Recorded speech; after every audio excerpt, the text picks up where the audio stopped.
News Bihar 24/7।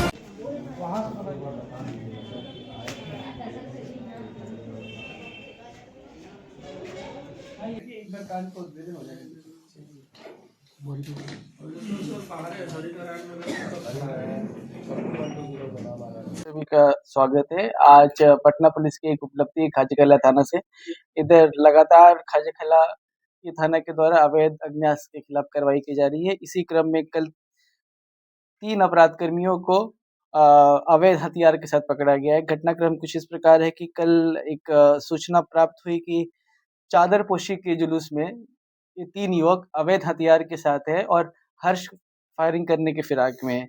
सूचना का सत्यापन किया गया, उसके उपरांत पुलिस के द्वारा वहाँ पे रेड किया गया और उक्त व्यक्तियों की पहचान की गई। या उनको रोका गया। इसने इतने में 2 व्यक्ति भागने में वहाँ से सफल हो गए। एक व्यक्ति जिनका नाम मोहम्मद छोटू है, वो पकड़ा गया। विधिवत उसकी तलाशी ली गई तो उसके पास से एक जिंदा कारतूस बरामद हुआ। उसके बाद उससे और पूछताछ की गई तो उसने अपने साथियों का नाम भी बताया।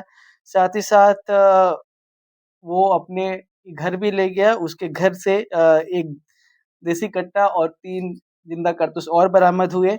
उसके बाद उसकी निशानदेही पे जो उसके 2 अन्य साथी थे, मोहम्मद सद्दाम और मोहम्मद सारिक, इन दोनों को भी लोधी कटरा से गिरफ्तार कर लिया गया। इसमें से मोहम्मद सारिक सारिक के पास से एक और देसी कट्टा और 2 जिंदा कारतूस बरामद हुआ है।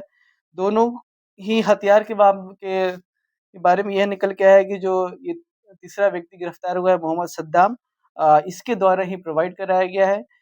इसने पूछताछ करने पे बताया कि मुंगेर से ये हथियार लाया था और यह भी अनुसंधान में निकल के आ रहा है कि ये इसके पहले भी हथियार वगैरह लाके और भी व्यक्तियों को इसने बेचा है या फिर रखने के लिए दिया है। इसमें और हम अनुसंधान ये कर रहे हैं तो इस मामले में ये पूरे-पूरे 2 देसी कट्टा जो अवैध है और 6 जिंदा कारतूस बरामद हुए हैं।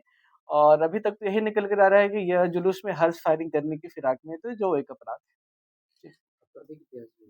अब आपराधिक इतिहास अभी तक तो हमें प्राप्त नहीं हो पाया है, बट संभव है कि मोहम्मद सद्दाम का आपराधिक इतिहास हो, क्योंकि उसके द्वारा हथियार के बेचने-खरीदने की बात निकल कर आ रही है। इस तरीके से खाजीकला ये थाने उनके एक्टिविटी के कारण एक बड़ी घटना होने से टल गई। मुंगेर जुलूस जहाँ में से हर्ष हथियार फायरिंग करके दंगा फैलाने की कोशिश थी। जी, अभी तक तो सिर्फ़ हर्ष फायरिंग की बात हुई थी, परंतु हर्ष फायरिंग अगर होती, तो एक बड़ी घटना होती और संभव है कि ये गोली किसी को लग भी सकती थी और वैसे में एक बड़ा मामला बन अभी जाता। तक कितने हथियार को वो सप्लाई कर अ, चुके हैं? इसने तो ये बताया कि पहली बार ही मुंगेर से लाया था, परंतु हम इसकी बात यकीन नहीं कर रहे हैं। इनका सीडीआर वगैरह भी हम खंगाल रहे हैं कि और किन-किन अपराध कर्मियों से ये संपर्क में रहे हैं और क्या इसके पहले भी हथियार लाकर बेचे हैं। सर उसने मुंगेर कहाँ बताया और किससे इसलिए लेकर वो आए? हर्ष फायरिंग कर रहा था, वजह क्या थी? क्या दंगा भड़काना मकसद था? जैसा कि मैंने बताया कि चादरपोशी का जुलूस चल रहा था, तो ये जुलूस के दौरान या समापन के समय हर्ष फायरिंग करने का इनका प्लान था। दंगा भड़काने वाली कोई बात निकल कर तो नहीं आई है, वजह परंतु क्या थी हर्ष फायरिंग की वजह? हर्ष फायरिंग की कुछ ख़ास ऐसे वजह नहीं होती है, लोग उन्माद में किया करते हैं जो जो बिल्कुल ही अवैध है।